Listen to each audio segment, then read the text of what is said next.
esta actividad precursora antes del terremoto. O sea, pues, lo que hicimos después es como sintetizar la mecánica de la aspereza en un modelo conceptual. Podemos ver que por alguna razón física o no se sabe muy bien cuál sería la fuente, eso lo podemos discutir después. Hay una parte en el contacto que permanece trabado durante el intersísmico, o más trabado que la zona aledaña, y al estar trabado y estar continuamente subductando, produce una mayor acumulación de estrés en la parte más profunda de la aspereza, y donde se va liberando continuamente sismicidad, hasta que por alguna razón el terremoto de 2010-2014 fue porque se rompió primero. Esta fue una aspereza tan dura que antes de romperse la interfaz se rompió la corteza, y lo cual gatilló toda esta sismicidad que rodeó completamente la aspereza antes de que se rompiera. Esto fue algo similar a lo que hemos observado en el terremoto de Chiloé 2016. Podemos ver aquí en color está el locking, esta es la distribución de Slim de este terremoto. Este terremoto es un típico terremoto que ocurre en la zona de transición entre una zona acoplada y una zona desacoplada. Estos son terremotos típicos en Chile, como por ejemplo el terremoto de Tocopilla de 2007 también. Lo que nos permite ratificar este modelo mecánico. Tenemos una aspereza dura que se está subductando. La mayor cantidad de estreses es en la parte de la transición de la aspereza. Aquí tenemos el modelo por 30 años, por 60 años, porque es el periodo que ocurrió el terremoto después del año 60, y podemos ver que la acumulación de energía de estrés en esta parte era más o menos 1,5 megapascales, que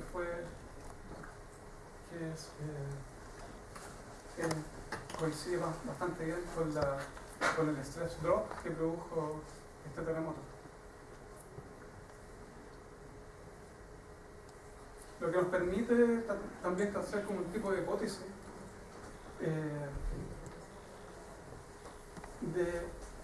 porque sería interesante que el próximo paso sería poder tratar de entender con los datos que tenemos cuál es el estado de madurez que tienen las asperezas, porque así podríamos saber cuándo más o menos se podrían romper. La hipótesis que estamos manejando ahora es que, por ejemplo, lo que nos indica este terremoto es que el terremoto del año 60, por ejemplo, liberó todo el estrés en esta área, un terremoto muy grande. Entonces, nos permite ver de que al subductarse una aspereza grande y como no había mucho estrés en esta área, no había sismicidad en la parte baja. Entonces básicamente todo el estrés se fue acumulando hasta que produjo un terremoto de magnitud 7,5. Pero en el caso del norte de Chile, esto probablemente ya había ocurrido un terremoto de magnitud cercano a 7 en la aspereza de Iquique. Así que lo que estábamos viendo era una aspereza más reducida que esta, pero con una sismicidad que estaba indicando que esa aspereza ya estaba en una etapa mucho más madura del ciclo sísmico. Bueno, el paso obviamente es hacerlo para otro, y tomamos el modelo de locking y utilizamos áreas que tienen un locking mayor a 0,95 para dejarlas ancladas o con una alta fricción. ¿Qué es lo que hacemos? Corremos el modelo, hay 40 años,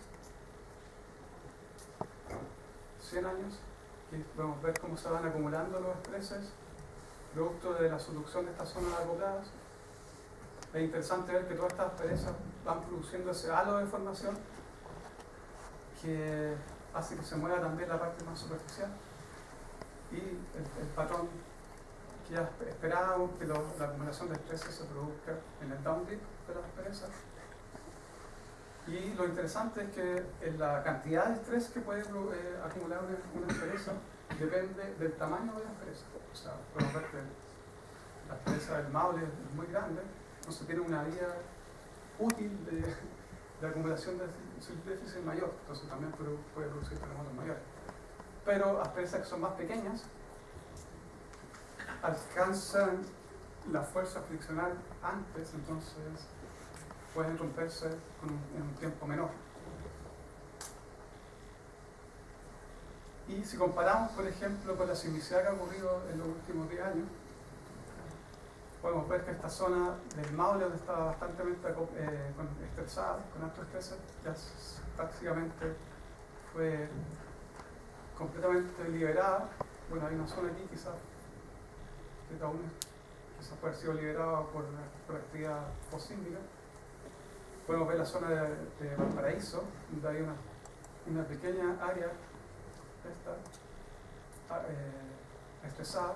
Pero esta es una zona un poco compleja porque es esta zona que está siempre liberando sismicidad. O sea, es probable que no entendamos bien el proceso, pero quizás no se va a romper la presa completa, pero sino que va a haber un gradual liberación de la energía sísmica por pequeños terremotos. Podemos ver también que el terremoto de Yapel ya se liberó la energía, pero podemos ver que hay zonas, por ejemplo acá cerca de Copiapó o al sur de Taltal, que aún están estresadas y bueno, aquí podemos ver hay una tendencia a la sismicidad de también rodear la parte estresada, o sea, también nos estaría indicando que quizás el modelo mecánico está indicando que también de alguna u otra forma se está empezando a desacoplar en la parte más profunda, pero tenemos una parte, quizás el candidato con un terremoto grande podría ser esta área que está bastante acoplada. Así que para terminar voy a nombrar quizás los desafíos pendientes, que quizás de aquí a un par de años más podamos trabajar en ellos y poder comprender mejor todos estos mecanismos. Lo que sí o sí que tenemos que tratar de implementar en Chile es la geodesia marina. Aquí hay un ejemplo, este es el continente de Japón, aquí podemos ver GPS que están instalados en el fondo marino, que nos permiten ver cómo es la formación no solo en el continente, sino que cerca de las fosas. O sea, porque si sabemos bien, la parte acoplada siempre está debajo del mar y la parte que produce los grandes tsunamis. Entonces, si queremos entender bien la formación, necesitamos no estar ciegos de la formación que ocurre en esta área. Y es como un ejemplo que aquí hicieron dos inversiones en el trabajo, una inversión usando solo datos terrestres y una inversión con datos terrestres y datos de GPS submarino. Podemos ver que se puede mejorar mucho mejor la resolución y ver áreas que están acumulando alta energía que no se pueden ver solamente con GPS terrestre. Necesitamos mucho tiempo de observación. Necesitamos técnicas para poder mejorar el análisis de la serie de tiempo. Japón es privilegiado en este sentido, tienen observaciones por más de 20 años. Un reanálisis de los datos GPS pudieron ver de que meses antes del terremoto de Tohoku había un patrón de desacople en los GPS, o sea, todos estaban ya apuntando hacia la zona de ruptura. Y esto también como que convalida un poco nuestra teoría esta de la acumulación de los estreses, porque si esta fuera una gran aspereza, la parte que antes del terremoto que nosotros pensaríamos que estaría desacoplándose sería la parte más profunda. Así que necesitamos más tiempo de observación, mejorar las técnicas de análisis de la serie de tiempo para poder ver cambios. Si podemos ver cambios, podemos ver si hay un desbalance en los estados de fuerza. Bueno, y para terminar, les dejo, como Klaus dijo, una poesía. Esta es una relocalización de la sismicidad del norte de Chile, hecha por un colega, Cristian C. Y son puros perfiles de norte a sur, o sea, norte, aquí vamos bajando hasta está la latitud de Antofagasta, y aquí está el mapa del óptico. Esto es impresionante porque podemos ver cómo en un área que no es tan grande podemos ver la variabilidad de la sismicidad en todo el sistema. Porque muchas veces hemos cometido el error de solamente considerar la formación que está ocurriendo en el contacto de las placas, pero aquí este es un ejemplo claro que tenemos que considerar la mecánica completa del slab y de la zona continental. Bueno, les explico después tanto. En el norte, por ejemplo, podemos ver donde está bastante acoplado. La sismicidad básicamente se concentra en la interfase y no hay mucha sismicidad en la parte inferior del slab. Acá, donde tenemos un área de bajo locking, que son estos perfiles, podemos ver que hay un incremento significativo en la sismicidad en la parte inferior del slab, pero lo que es más interesante, hay un clúster increíble de sismicidad que está aquí marcado con colores de sismicidad en la corteza. O sea, tenemos bajo locking, sismicidad en la parte inferior, y también si ustedes pueden ver también un incremento en comparación al norte y al sur de la sismicidad intermedia, o sea, debajo de la zona sismogénica. O sea, relativamente, esto nos está explicando que la mecánica entre el fallamiento cortical, desacople, involucra mecanismos en el volumen completo del sistema. No tenemos que solamente focalizarnos en la interfaz. Así que ese sería el próximo desafío, tratar de incluir esta mecánica que nos está indicando la sismicidad bajo la zona sismogénica y bajo el slab en los modelos mecánicos para poder entender los estreses y la distribución temporal de los estreses y comprender mejor la mecánica de los terremotos. Muchas gracias.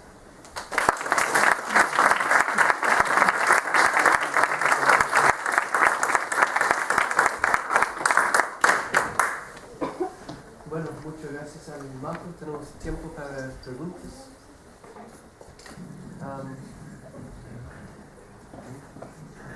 Vamos a empezar con estudiantes.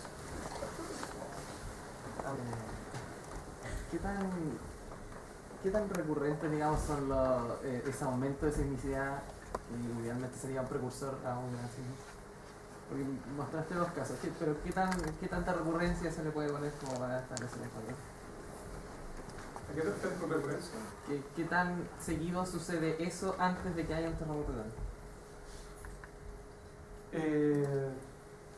Como dije, básicamente, bueno, en el caso de Tohoku, ¿te costó cuánto? Varios años más después del terremoto de darse cuenta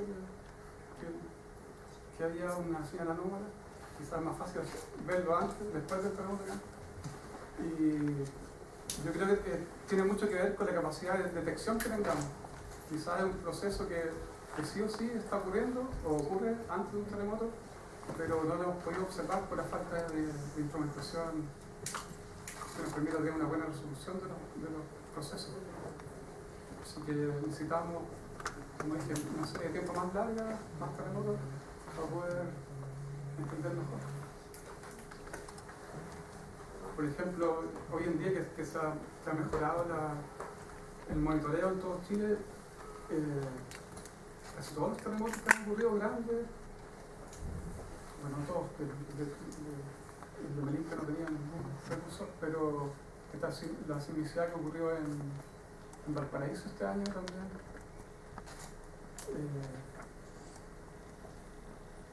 nos está indicando algún tipo de procesos que ocurren antes de los terremotos. Quizás algunos no están en el límite para romper y llegar a ser un gran terremoto, pero yo creo que necesitamos un poco más de instrumentación para poder entender mejor porque es la clave, o sea, eso es lo que queremos saber. Cómo es la actividad precursora de los terremotos.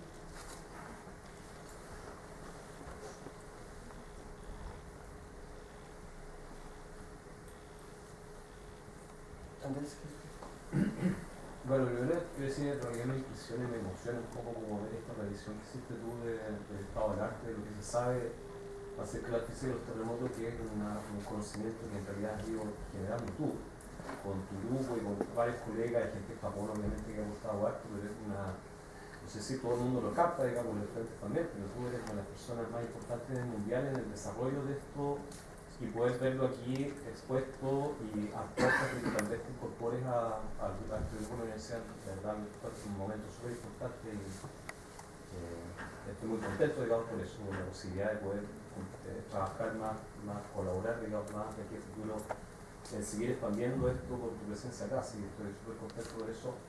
Y tengo un par de preguntas que hay una premisa por detrás de los modelos que están haciendo, ¿cierto?, que es bien importante, que es que las asperezas se mantienen en el tiempo, ¿cierto?, que es algo que en realidad la comunidad ha ido aceptando, pero todavía no hay un convencimiento total, es decir, hay un grupo de gente que sigue pensando que en realidad las asperezas se mueven en el tiempo, porque dependen más bien de, una vez que ocurre un terremoto se relajan las estreses se cargan en otras áreas, entonces se acumulan y se quedan asperezas en otras partes, o que los fluidos también que se incorporan dentro del canal de subducción podrían modificar el patrón de fricción, digamos, y también cambiar la distribución de las asperezas.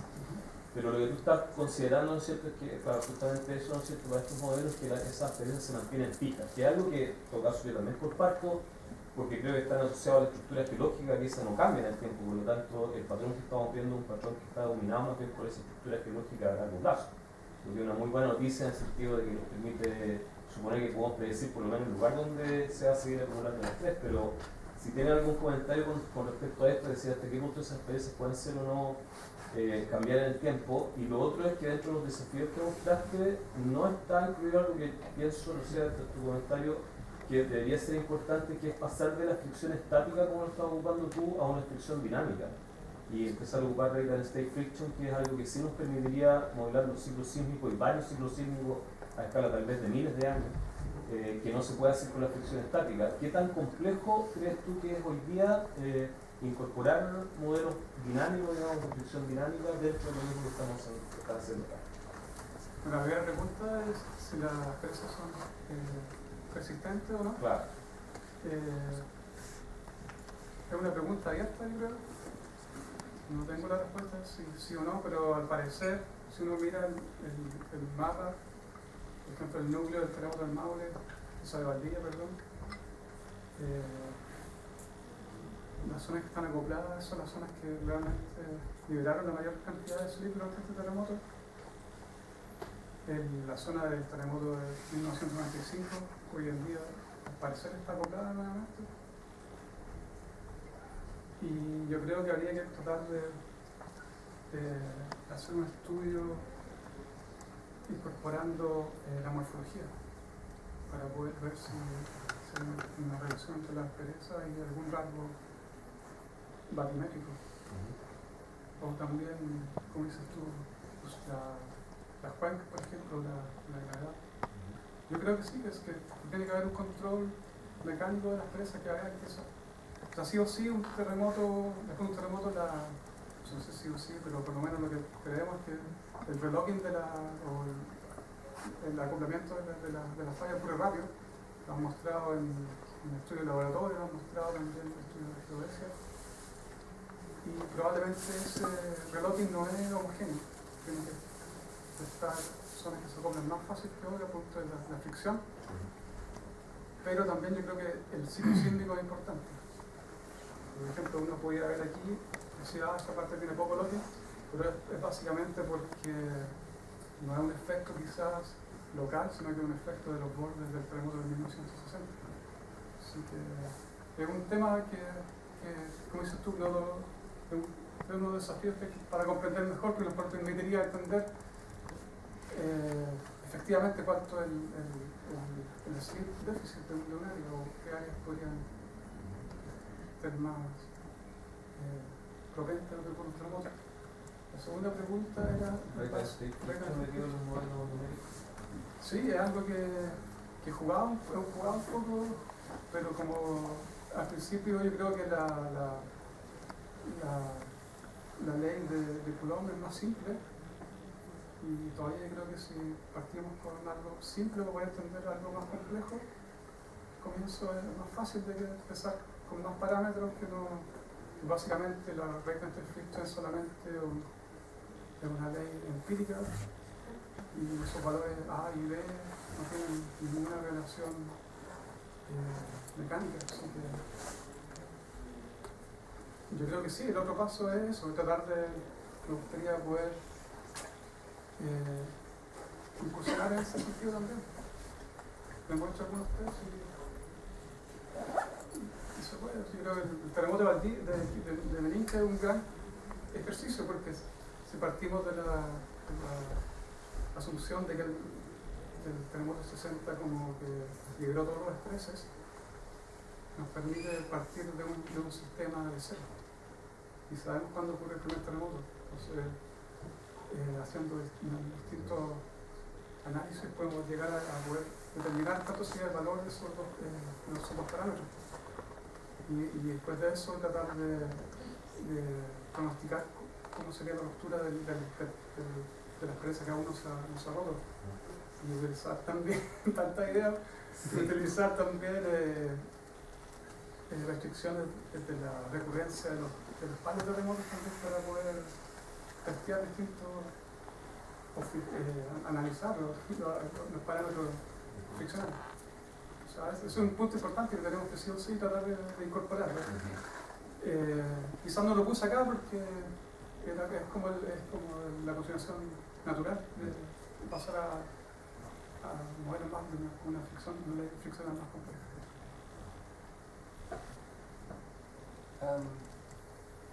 Bueno, hay Klaus y Arturo. ¿Otras preguntas de estudiantes también? ¿Profesores después?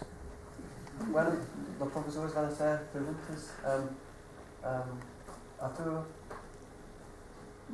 Martín, Klaus, ¿tienes? Ok, gracias. Bueno, muy buena, muy interesante la presentación. Estaba pensando en que los modelos de aspereza, digamos, se han aceptado, como tú decías, hace bastante ya tiempo, normalmente también apuntando a hablar de terremotos característicos. Estos tienen un periodo de recurrencia aparentemente, pero no rompen la misma longitud, digamos. O sea, el terremoto del 2010 es un terremoto, entre comillas, atípico, para el 26 de febrero del 2010 quizás. Digamos, en ese momento uno no habría esperado quizás un evento tan grande, salvo haber dicho que estaba el gap sísmico asociado a 1928 y 1835. Pero en el norte de Chile también, tú ves que habían dos presas, se habría esperado un evento mayor. Estoy pensando en qué elemento puede controlar ese largo de ruptura, digamos, esa extensión máxima que, si bien es cierto, los periodos de recurrencia parecen estar siendo controlados por las presas. Ok, un tau máximo rompe, hay una variabilidad ahí. Que probablemente distintos segmentos están en distinto tiempo. Distintas etapas del ciclo. De acuerdo al ciclo, sí. Eso ya. Como el modelo de los cajoncitos que uno va moviendo y que varían como una suerte de casualidad. Ahora se juntaron esto como el de Cocu, ya.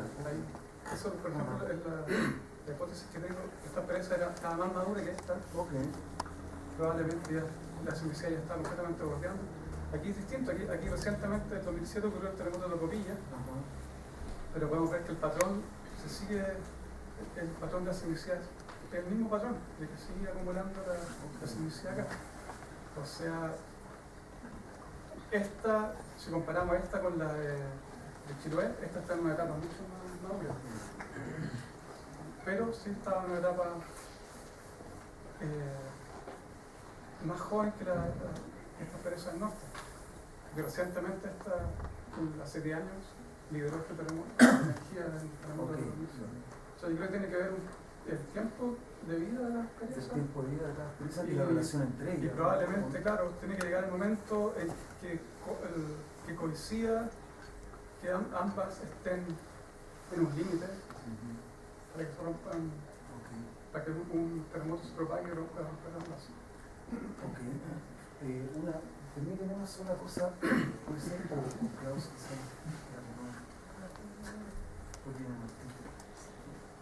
No, mira, es que quizás era vigente ya que están él también, Klaus, hace poco tiempo un autor a propósito de un paper que me llegó por ahí, ¿sabes? Que criticaba la hipótesis del ciclo sísmico.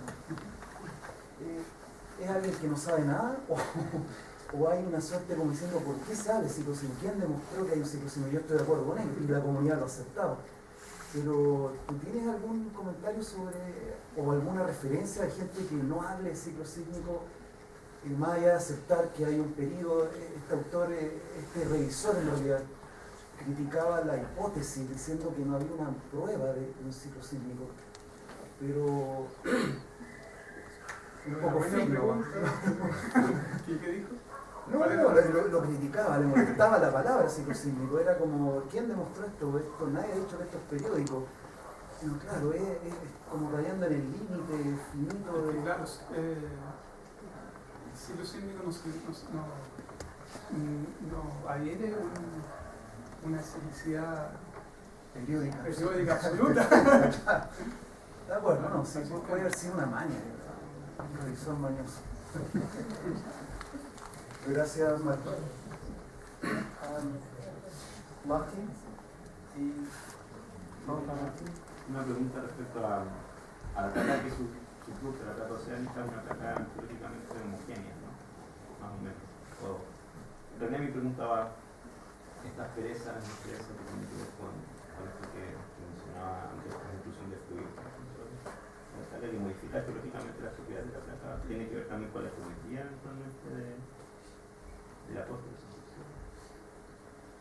Porque la presa está en la placa subdutante en el modelo al menos, ¿no? No en el contacto. En el contacto. O sea, básicamente es un modelo simple que trata de poner todo el esfuerzo en un cambio de friccional. Los cambios friccionales pueden ser por fluidos, pueden ser también por cambio en la presión normal, en rocas distintas, y también por cambio de la estructura de la placa oceánica.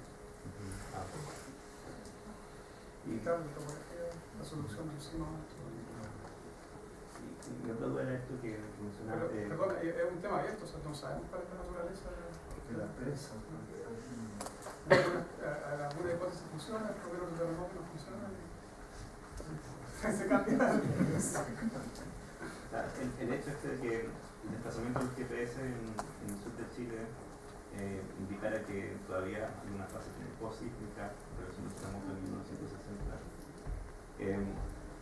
¿Eso cómo se interpreta? Se interpreta como que el periodo epiléptico es muy largo y todavía no está el intersísmico, y por lo tanto uno podría decir que un terremoto grande va a pasar mucho tiempo más en los días, o que quizá el intersísmico va a ser muy corto y de repente aparece un terremoto grande, o no va a haber intersísmico.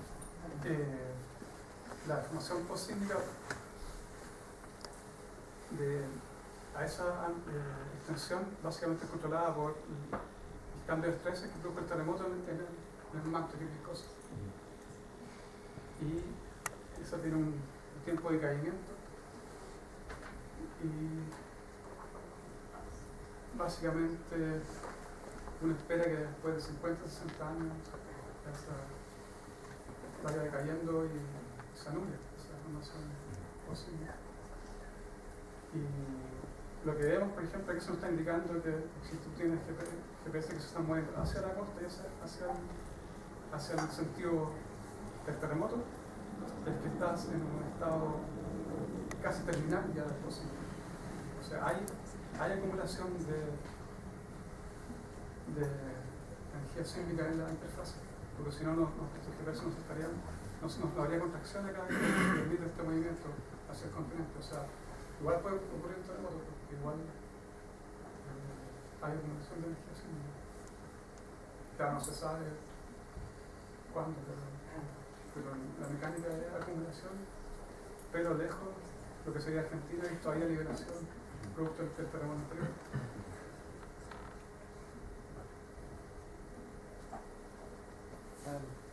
Y muchas veces esto puede estar acoplado, se puede estar acumulando energía inmediatamente después del terremoto, pero producto de toda esta deformación del manto, lo que vemos es que los GPS se mueven hacia la fosa. O sea, a pesar de que esté acoplado y acumulando energía, está como enmascarado por el efecto del terremoto anterior. Klaus, y después vamos. Dos preguntas. Una respecto del posísmico. ¿Sí? La solución depende un poco de tu modelo. Si tú dices que el manto lo que es viscoso, entonces tú puedes encontrar una solución para eso. ¿Existen otros modelos que pueden explicar el posísmico, por ejemplo, que no sea tanto de viscosidad del manto, que sea algo como razonable, como afterslip, por ejemplo? Ajá. ¿Cuál es tu preferencia o cuál sería la ventaja y desventaja? Son problemas que son, ambos procesos están ocurriendo en el mismo momento, probablemente, y es difícil separarlos y decir cuál es el predominante sobre uno del otro. Lo que necesitamos es tener más observaciones verticales, porque la señal viscosa del manto tiene una produce distinta formación vertical. La horizontal es la misma, porque ambos van a ser pero la componente vertical es distinta. El afterslip produce una formación, el afterslip es este que está en este figura, o sea, produce una formación de una longitud de onda mucho menor. Un afterslip, nosotros no esperamos un afterslip hasta casi 200 kilómetros de profundidad que le produzca una formación argentina. O sea, hay que considerar, hay que caracterizar los patrones de ambas fuentes para poder discriminar. La segunda pregunta era respecto a ese mismo figura, modelo.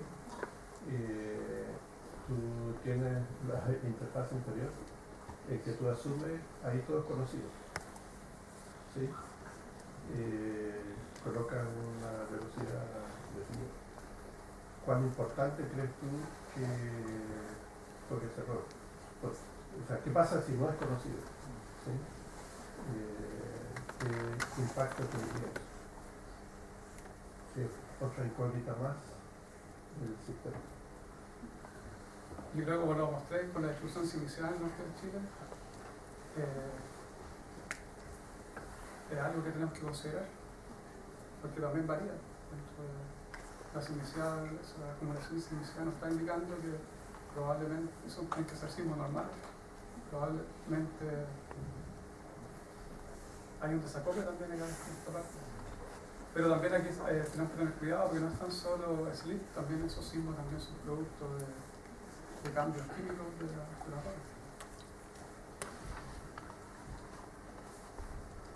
Sí, yo creo que tu pregunta va a ser, para el intersísmico tenemos que considerar variable la velocidad en la parte inferior.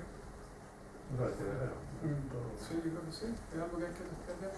De todo el periodo. Yo creo que la distribución de similicidad al norte de Chile comprueba de que es importante mecánicamente todo el sistema. La parte de abajo del slab no está dando hartas indicaciones si la placa está en estado de crítico, ¿no?